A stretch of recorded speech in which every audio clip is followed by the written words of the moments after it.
In the vibrant heart of downtown Boston, a good-hearted 16-year-old Latino teen just wanted to spend a sunny Saturday exploring the Newbury Street shopping district with his friends. But the sleek designer sneakers on his feet became the perfect excuse for a prejudiced cop to haul him to the precinct, accusing him of theft.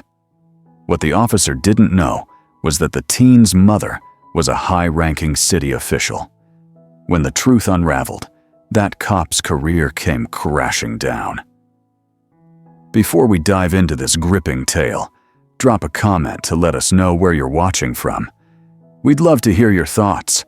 The handcuffs snapped shut around his wrists with a cold, metallic click. Onlookers gawked, some pulling out their phones to record the scene. A gruff voice barked, "You have the right to remain silent." All Carlos could think was, this is ridiculous. But before you start imagining dark alleys, mugshots, or a shady deal gone wrong, hold up. This wasn't that kind of story. Not yet, anyway. It all started far more innocently than that. Carlos Rivera, 16, was no troublemaker. At 5 feet 8 inches with warm hazel eyes and a neatly faded haircut, his mom insisted he keep sharp every 2 weeks. He was as unassuming as they come.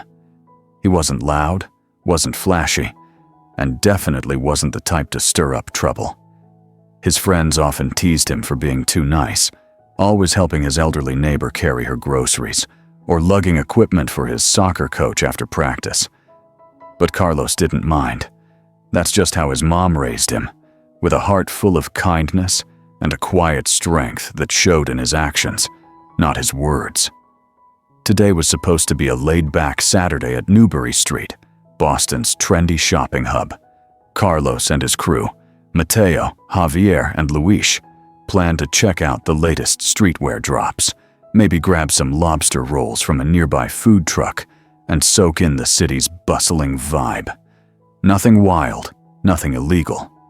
The street was alive with energy. Tourists snapping photos of historic brownstones, locals weaving through crowds, security guards patrolling with stern expressions. Bright shop windows, music pulsing from storefronts, and the gleam of polished cobblestones reflected the afternoon sun. Carlos had saved up his earnings from his part-time job at a local cafe for weeks to buy a fresh denim jacket, dark wash with bold white stitching. But the real highlight of his outfit was the pair of pristine Balenciaga sneakers his mom had gifted him for his 16th birthday a month ago. "Happy birthday, Carlitos," she'd said, handing him a sleek shoebox with a proud smile. "16's a milestone. You deserve to feel like a king." Carlos had been floored, laughing nervously. "Mom, these probably cost more than my bike." She'd just chuckled, her eyes warm. "I worked hard for them. Don't argue with your mother." So, yeah, Carlos was feeling good today. Fresh jacket, clean jeans, and those Balenciaga sneakers gleaming under the sunlight. His friends hyped him up, tossing playful jabs about how he looked like he'd stepped out of a sneaker ad. They roamed from boutique to boutique, trying on hats they couldn't afford, debating over which food truck had the best lobster rolls, and daring each other to talk to a group of girls they'd never actually approach. They laughed over dumb TikTok memes, posed for photos in front of a mural, and soaked in the carefree vibe of a perfect Saturday. Just kids being kids. Nothing suspicious. Nothing criminal. As the afternoon wound down, they stepped out of a sneaker store, the warm breeze carrying the scent of roasted chestnuts and the distant hum of a street musician's guitar. Carlos laughed at Javier's terrible impression of a local busker, adjusting his sneakers' laces absent-mindedly. That's when trouble rolled up. Red and blue lights flashed. A police SUV screeched to a halt, engine rumbling, tires grinding against the pavement. Carlos barely had time to process it before an officer stepped out. Tall, broad-shouldered, sunglasses low on his nose, eyes locked on him like a hawk spotting prey. The laughter died. The easy, carefree vibe vanished. The day was no longer simple. The SUV's door slammed shut, and the lights kept spinning. Officer Sullivan stood there, one hand resting on his belt, his gaze boring into Carlos like he'd already been convicted. Carlos's mouth went dry. His fingers instinctively adjusted his sneakers. Then he regretted it instantly. "Nice kicks," Sullivan said, his voice slow and deliberate, dripping with suspicion. "They yours?" "Yeah," Carlos replied, keeping his tone steady but quieter than he intended. "They're mine." Sullivan's mouth twitched. Not a smile, something colder, sharper. His gaze flicked to Carlos's friends, standing stiff, their banter long forgotten. "Must have had a real good day shopping," Sullivan said, taking a slow step forward. "Unless you and your little crew were up to more than just window shopping." Carlos's jaw tightened. He could feel it. The heavy, oppressive pause that settled over the group, like invisible hands pressing down on their shoulders. "We didn't do nothing," Mateo spoke up, chin lifted, but even his voice wavered under the weight of the moment. The flashing lights, the uniform, the tone. It all worked the same way every time, like a script they'd seen play out before. Sullivan ignored him completely, his eyes never leaving Carlos. "Funny thing," he said, circling them now like a predator. "I've been on this beat for years, and I've learned to trust my gut." He stopped, tapping his temple lightly. "And my gut's telling me a kid like you doesn't just stroll down Newberry Street with Balenciaga sneakers, unless something shady happened in there." There it was, the quiet part said out loud. Carlos forced his breathing to stay even, his heart pounding with each beat. He wanted to scream, to argue, to tell Sullivan to check the security footage, call his mom, do anything logical. But logic didn't seem to live here, not on this bustling sidewalk with tourists and locals staring, some already filming. Instead, he reached into his pocket, slowly, carefully, pulling out his wallet. His school ID sat behind the clear plastic window, his 16-year-old face staring back, all wide eyes and a shy smile. Sullivan snatched it without a nod, scanning it with a skeptical grunt. 16, huh? He said, low and dubious. High schooler, huh? High school kids these days walking around with designer sneakers? He tapped the ID against his palm, his eyes narrowing. Carlos opened his mouth to explain. The gift? His mom? His birthday? But he never got the chance. "Turn around," Sullivan ordered, the words hanging in the air like smoke. "What?" Carlos's voice cracked despite himself, a mix of disbelief and rising panic. Sullivan's expression didn't change. "Turn around. Hands behind your back." Carlos's chest tightened. His eyes darted to his friends, to the handful of people slowing their steps, watching, some reaching for their phones, already recording. His friends looked as frozen as he felt, their faces a mix of shock and helplessness. "Officer, please, you're making a..." Carlos started, but the cold click of metal cut him off. The handcuffs locked around his wrists, biting into his skin. A sharp burst of heat shot through his chest, anger, humiliation, disbelief, all tangled together. His throat burned with the threat of tears, but he clenched his jaw, swallowing them down. "Quiet," Sullivan snapped, guiding him toward the SUV with a firm shove. Carlos didn't fight. Fighting only made it worse. The walk to the vehicle felt like miles, every step echoing louder than the last. His friends' voices became a distant hum behind him. A stranger's voice cut through the fog. "Yo, what's he even done?" Another. "He's just a kid." But Sullivan didn't answer, didn't look back.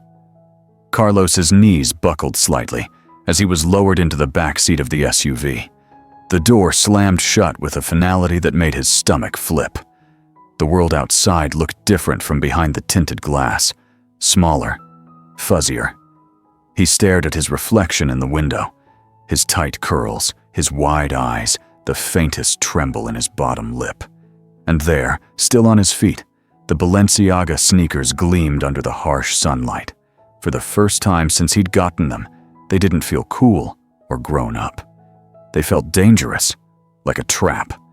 The SUV vibrated as Sullivan climbed into the driver's seat. The engine roared to life. Carlos sank back into the seat, the cuffs cold against his skin, cutting into the soft flesh of his wrists. A wave of shame crept up his spine, not because he'd done anything wrong, but because he already knew how this would look to the world. 16, Latino, cuffed. People would see the sneakers and assume, see the cop and believe, see him and judge. He let his head fall back against the seat, eyes burning, fists clenched. There was only one person who could fix this now, and she was probably halfway across town, buried in meetings, with no clue her son was being driven to the police station like a criminal. Carlos closed his eyes, steadying his breath. Please, Mom. The holding room smelled like stale coffee and cheap disinfectant. The walls, a dull shade of gray, seemed to press in tighter with every passing minute. Carlos sat alone at the metal table, his cuffed wrists resting awkwardly on the cool surface. His fingers itched to rub at the red marks digging into his skin, but he kept them still. Any sudden movement, any wrong look, he wasn't risking that again. It had been what, 30 minutes? Maybe longer. Time stretched weird in here, like a bad dream that wouldn't let go. Outside the glass window, officers moved back and forth, their boots clicking against the linoleum floor. Some glanced his way, their eyes unreadable. Sullivan, though, made sure to look. Every time he passed, his stare lingered. Sharp, smug, satisfied. Carlos forced himself to keep his head up, to breathe, to not let the knot of fear twisting in his gut win. But it was hard. The room was quiet, except for the hum of fluorescent lights and the occasional crackle of a radio outside the door. His phone was gone, confiscated. His friends were probably still on Newberry Street, stunned, maybe recording, maybe trying to call someone. Anyone. His mom. She has to know by now, right? Carlos pressed his palms flat against the table, forcing down the panic crawling up his throat. He'd been in this precinct before, dropping off lunch for his mom when she worked late, but never like this. Never as the one on the wrong side of the glass. The weight of it all pressed down harder now, the cuffs a constant reminder of how fast a good day could turn into a nightmare. A soft knock broke the silence. The door creaked open, and a young female officer stepped in. She wasn't wearing the same hard expression as the others. Her eyes flicked to Carlos's cuffed wrists, her lips tightening slightly. "You good, kid?" she asked under her breath, barely loud enough for him to hear. Carlos hesitated, confused by the softness in her voice. But before he could answer, she added quickly, "Your mom's Sofia Rivera, right? City councilor?" Carlos's heart jumped. "Yeah," he said, his voice raw with restrained hope. The officer didn't smile, but something shifted in her face, a flicker of understanding. She straightened, clearing her throat, her expression sliding back into neutral professionalism. "I'll be right back." She slipped out as quickly as she came, leaving the door cracked slightly behind her. Carlos's pulse hammered. Relief, fear, confusion. It all tangled together, tightening in his chest. Because if his mom was involved, this wasn't just about sneakers anymore. It was about him, about her, about the position she held in this city. The seconds dragged by, each one heavier than the last, until the door swung wide open again. This time, there was no softness, no hesitation. Sofia Rivera stood in the doorway, her tailored blazer crisp, her expression unreadable, but her eyes burned with cold, sharp, controlled fury.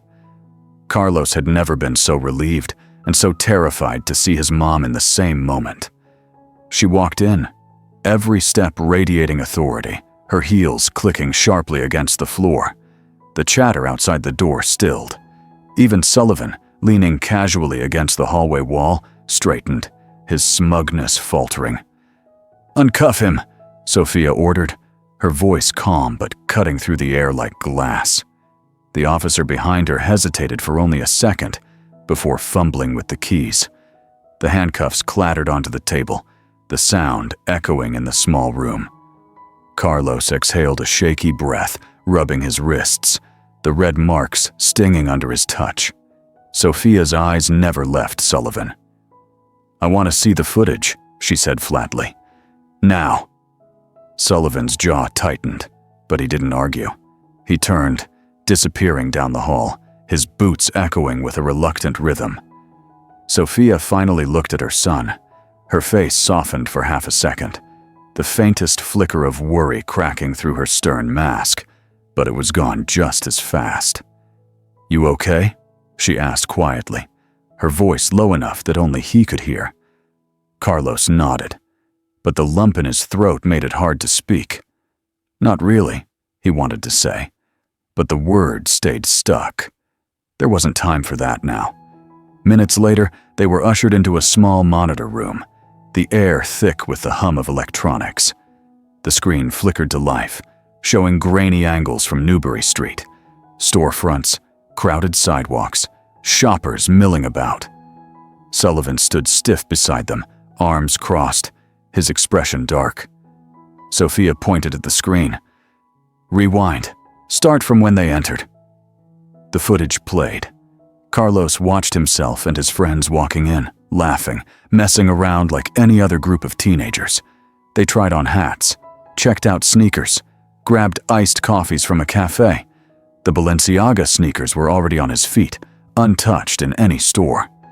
Sophia's gaze sharpened, but she said nothing yet. More footage rolled. No theft, no suspicious behavior, no reason to stop them. The silence in the room thickened, heavy with the weight of what was unfolding. Sullivan shifted beside them, his confidence cracking at the edges. "Check the timestamp," Sophia instructed, her voice cool, dangerous. "Those sneakers didn't come from that street." The officer operating the footage nodded, tapping keys. Receipts were pulled, records checked. It took minutes, but the truth unraveled fast. The Balenciaga sneakers weren't from any store on Newbury Street. They were registered, paid in full. Sofia Rivera's name on the receipt, clear as day. Carlos's pulse roared in his ears as the realization settled in the room like a storm cloud. Sullivan stayed silent, his eyes locked on the screen, his jaw clenched so tight it looked painful.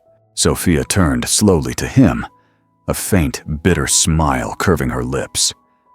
"So, we detain teenagers now because their shoes look expensive?" Sullivan opened his mouth, but the words didn't come. His face burned red beneath the fluorescent lights. Carlos stared at him, his fear slowly peeling away, replaced by something heavier, colder. Humiliation, resentment, but also pride. Pride that his mom was here, standing like a force of nature. Pride that, for once, the system couldn't twist the story without proof. But under all that, a sinking weight remained, because he knew if his last name wasn't Rivera, if his mom didn't wield the power she did, today would have ended differently. And it wasn't over yet. The silence in the observation room was deafening, the kind of silence that wasn't just about the absence of sound, but the presence of tension so thick it made the air hard to breathe. Carlos stood beside his mom, his eyes pinned on the monitor as the last seconds of the footage replayed, his own face frozen mid-laugh, stepping out of a store, the Balenciaga sneakers gleaming innocently on his feet. No theft, no struggle, no reason. Sullivan remained planted in the corner, his jaw locked so tight the muscles along his temple pulsed. Sophia's expression hadn't changed. Calm, cold, calculating. But Carlos knew her well enough to see the storm churning just beneath the surface. She shifted her weight slightly, turning to face Sullivan fully. You had all this. She gestured toward the footage, the files, the time-stamped receipt, at your fingertips, and still you chose to drag a 16-year-old off the street like a criminal. Her words weren't loud. They didn't need to be. Every syllable sliced through the space between them, sharp and deliberate. Sullivan cleared his throat, his gaze flickering for a moment, betraying the first hint of discomfort beneath his hardened exterior. "With all due respect, Counselor Rivera," he started, his voice strained. "When I saw that kid walk out with those sneakers—" "You mean my son?" Sophia cut in smoothly, her words landing like a whip. Sullivan flinched, barely, but Carlos saw it. "I wasn't aware he was your son at the time," Sullivan muttered, his eyes darting toward the monitor. "And that would have changed your behavior?" Sophia tilted her head, a bitter amusement curling at the edges of her mouth. "Interesting." The room stayed painfully still. The young officer at the computer busied herself with the files, her eyes down, her face unreadable. Carlos stood there, his pulse steady now, but his insides still tangled in knots of anger and humiliation. A different kind of weight pressed down. Not fear anymore, something colder. He thought about the sidewalk, the cuffs, the stairs, the shame that settled in his chest like concrete. If his mom hadn't walked in, her counselor's authority blazing, how far would this have gone? Sophia broke the silence again. "Pull the report," she instructed the young officer without breaking eye contact with Sullivan. "I want everything documented, every word, every second." The woman nodded quickly, her fingers flying over the keyboard. Sullivan straightened, his stance defensive. "Now, look. We both know there's protocol. I acted on suspicion." "You acted on prejudice," Sophia interrupted, her voice still frighteningly level. "Don't insult either of us by calling it anything else." Carlos watched Sullivan's face harden further, pride and discomfort twisting together like vines. The man opened his mouth, but the words never formed. Instead, the door creaked open behind them. A tall figure in a plain suit stepped inside, internal affairs by the look of him. Clipboard in hand, eyes sharp, expression unreadable. Sophia gave a curt nod. Perfect timing. Carlos's gut twisted again, a mix of relief and deeper anxiety clawing at him now. The man in the suit introduced himself quickly, Investigator Hayes, before turning to Sullivan with quiet, practiced authority. "We'll need a formal statement. Officer Sullivan, please accompany me." Sullivan hesitated, his jaw flexing, but eventually, with one last glance toward Sophia and a colder one toward Carlos, he followed the investigator out the door. The room finally exhaled. Carlos let his shoulders drop slightly, the tension uncoiling from his muscles, one knot at a time. Sophia didn't speak right away. She stared at the blank monitor, her fingers tapping rhythmically against her thigh, a habit Carlos knew meant she was thinking hard, weighing her next move. After a long moment, she turned to him. Her expression softened, but her eyes stayed sharp, laced with something Carlos couldn't quite name. Worry, anger, maybe both. "You okay?" she asked again, quieter this time. Carlos shrugged, his voice dry. "Define okay."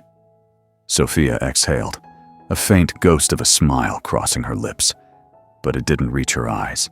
They stood there for a beat, the fluorescent lights buzzing faintly above them, the hum of distant voices muffled by the walls.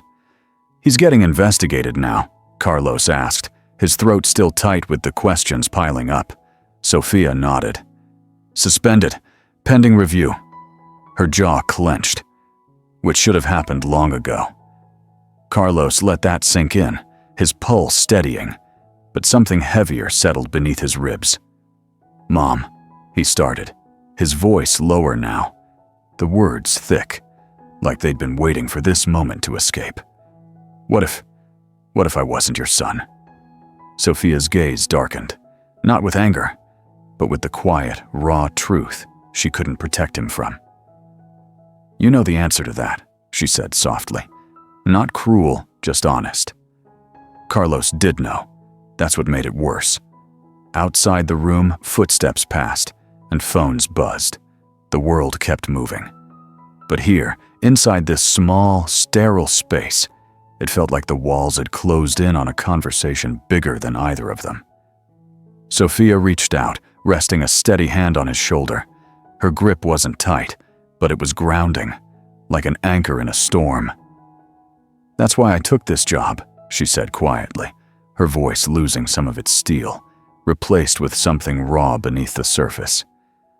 "So kids like you don't always have to pray their mom's a counselor to walk out safe." Carlos swallowed hard, his throat burning. But for the first time since the sidewalk, his spine straightened, the fear shrinking, replaced by a simmering resolve beneath his skin. The Balenciaga sneakers on his feet felt heavier now. Not a gift, not a trophy, but a reminder of what he looked like, of how the world saw him, of how fast a normal day could turn into a lesson he never asked for. His mom's hand squeezed his shoulder gently before pulling away. "Let's go home," she said. And without another word, they stepped out of the room, out into the bright, complicated city that never really slept and never really changed overnight. But maybe, just maybe, it could. The car ride home was quiet, not the tense, suffocating kind like earlier that afternoon. This quiet was different, heavy in its own way, but less sharp, more tired. Carlos sat in the passenger seat, his hands resting loosely on his lap. The sneakers caught the last strands of sunlight slipping through the windshield, but he didn't look at them. He just stared out at the city as it passed by. The historic brownstones, the street vendors packing up, the clusters of people moving about like nothing had happened. Because for them, nothing had. For him, everything had. The familiar streets of Boston blurred past the window, but Carlos's mind stayed stuck in that holding room, in those handcuffs, in the echo of Sullivan's voice laced with quiet accusation. It wasn't over. He knew a suspension wasn't justice. An investigation didn't erase the way those strangers looked at him on the sidewalk, like his skin was a red flag, like his sneakers were a threat. His mom gripped the steering wheel with one hand, her other resting near the gear shift. Her jaw stayed tense, her eyes sharp and focused on the road. But her silence wasn't cold.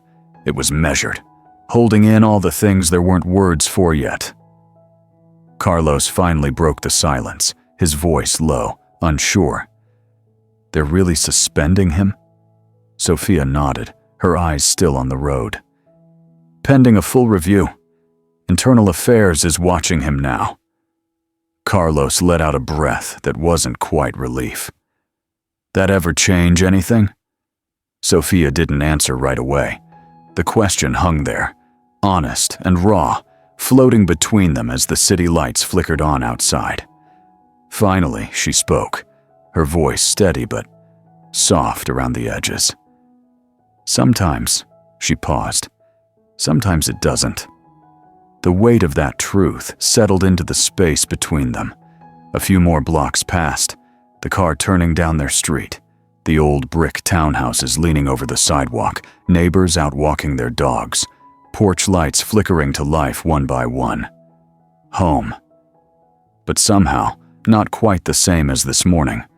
Sophia pulled into the driveway, cut the engine, but made no move to get out.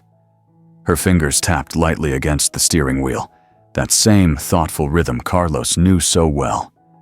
He stared straight ahead, his heart beating a quiet thrum in his ears.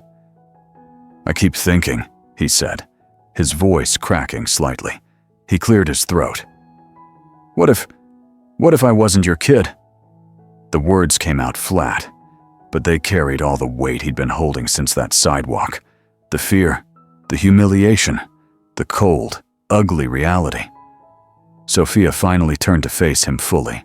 Her eyes softened, but the lines on her face, the years of fighting battles like today, stayed etched deep. "You'd still be my kid," she said quietly. "But yeah, it might have ended different." It wasn't the answer he wanted, but it was the truth. Carlos looked down at his sneakers, the Balenciaga logo catching the faint porch light. They didn't feel like a prize anymore. They felt like a spotlight. For a moment, neither of them spoke. The weight of everything, the injustice, the near miss, the small victory that still tasted bitter, settled in their chests. Sophia opened her door, the soft beep of the car's warning chime filling the quiet. "Come on," she said gently. "You hungry?" Carlos hesitated, then nodded, stepping out into the cool evening air. As they walked toward the house, a familiar voice drifted from a neighbor's porch radio, a news anchor reporting on recent police misconduct cases. Carlos's chest tightened, a familiar ache settling in. His mom's pace didn't falter, her heels clicking steadily against the pavement. Inside, the house smelled faintly of coffee and the lingering scent of dinner neither of them had touched earlier. The table sat empty, the news still murmuring faintly from the living room TV, a low hum of stories that felt too close to home. Carlos stood in the hallway, his fingers grazing the sneakers as he kicked them off, his reflection staring back at him from the hall mirror. Same curls, same skin, same eyes, but something in them had shifted, like a crack in a foundation. Sophia set her keys on the counter, watching him quietly from across the room. "You know," she started, crossing her arms, "I didn't buy you those sneakers so people could stare or question you or make today happen." Carlos met her eyes, waiting. She nodded toward the sneakers, now discarded by the door. "I bought them because you deserve to walk through this world feeling like you've earned something, like you belong anywhere you choose to be." Her voice stayed even, but her gaze never wavered. "Doesn't mean the world's ready to see it that way." Carlos turned one sneaker over in his hands, the leather cool against his skin. "Then what do I do?"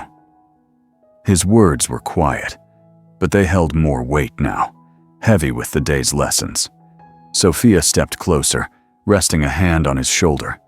Her touch was steady, solid, the kind of steady that didn't promise easy answers, but didn't back down either. "You keep walking," she said simply.